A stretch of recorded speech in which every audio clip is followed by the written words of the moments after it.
thing I love about my job is the problem solving. I love being able to get my hands on some data. I love being able to look at it in new ways, to think about different ways of analysing that data, to reveal something new. I'm Colin Forsyth. I'm a lecturer at the UCL Mullard Space Science Laboratory.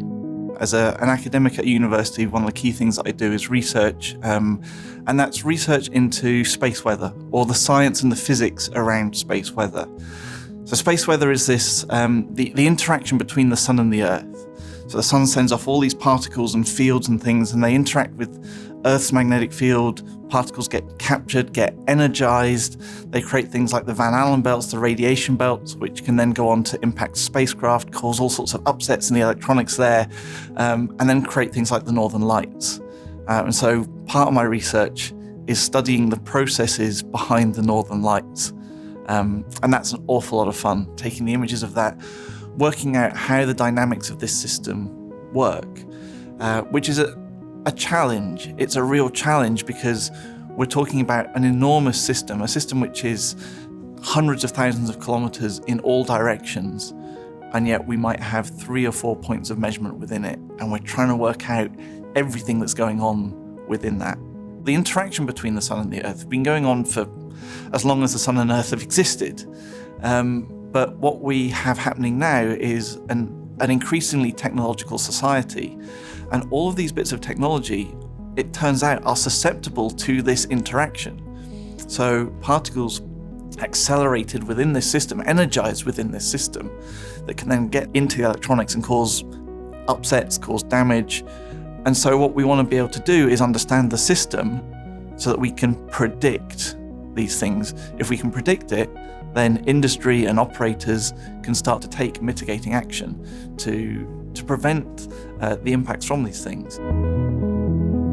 So I was born in Chelmsford in Essex. I grew up there for about 10 years, and then my family moved across to the West Country, to Gloucestershire, to a little village called Cam, next to a town called Dursley, which is now famous for the Harry Potter name. Yeah, so I went to comprehensive school. I obviously changed schools when moved home, went to local secondary school. I was always interested in how things were put together, how things worked. I remember my dad had a ZX Spectrum, and I loved, getting into that and making that do all the different things. Obviously loved playing games on that, but making that work, how does that actually hook up to the television and things like that? Sci-fi obviously became a big thing. When I must have been about 5 or 6, you were seeing reruns of sci-fi shows from the 60s and 70s, and I think that did have a big impact on me. I had a neighbour who worked on the repair of the solar panels for the Hubble Space Telescope, and he brought pictures home of people in clean rooms working on these things. I mean, this was a big mission. It was all over the news. A, the launch, B, the fact that it didn't quite work properly, the repair mission for it, all of these amazing technical things that they were doing. My dad took me to lectures run by the Institute of Electrical Engineering. I remember going to a lecture on how GPS works, on how mobile phone networks work, how jet engines work. When I was at school, a lot of my interest was in computing at that point. Getting involved, programming computers, using computers, seeing what they could do. And so I originally had thought that I would probably end up doing some kind of computing science or IT degree or something like that.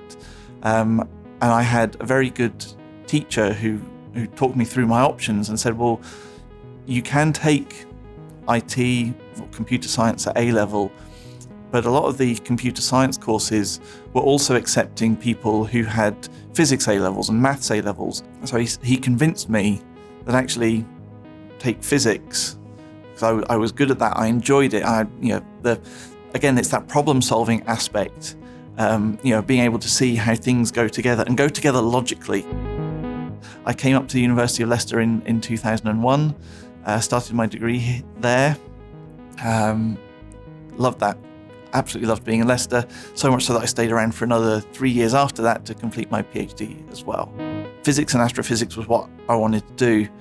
And within the first year of my degree, I sort of fell out of love with astrophysics, which feels like a sort of strange thing to say, especially at the Space Center, but realizing that it wasn't, space wasn't just astrophysics.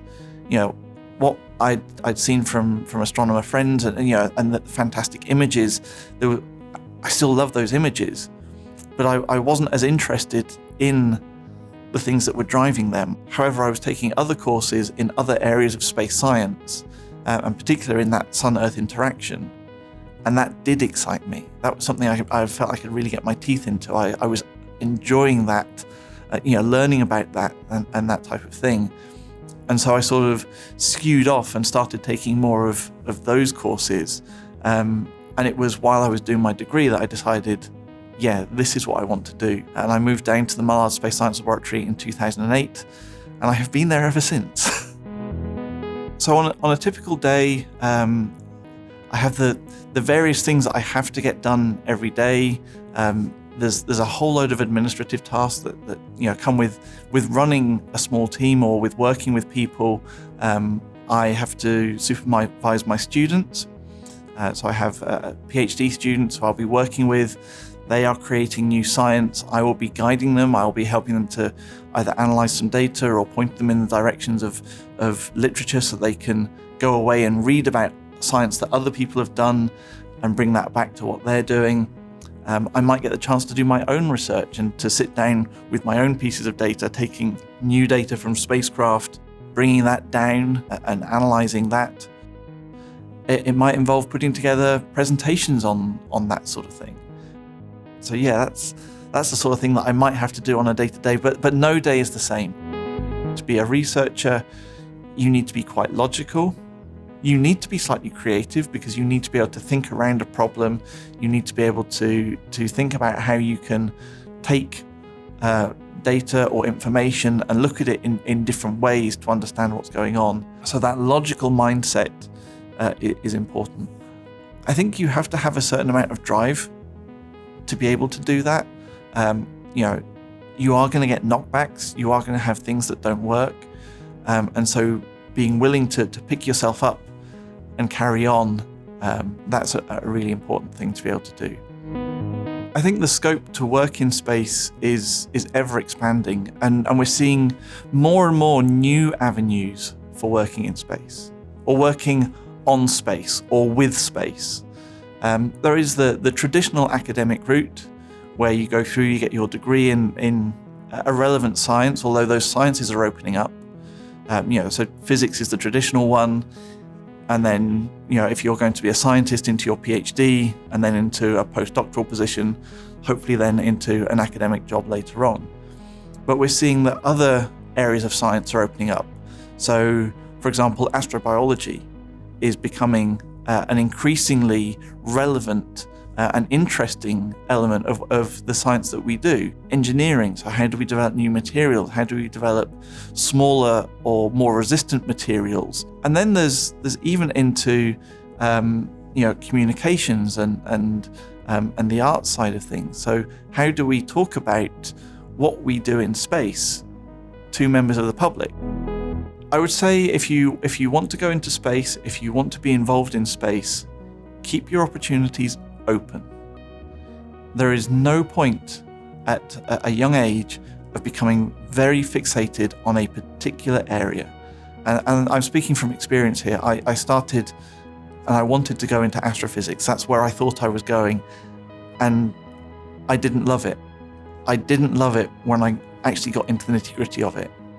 And so if somebody wants to go into space, great, I encourage it. It is a fantastic industry to be involved in. But where you end up might not be where you thought you were going to end up.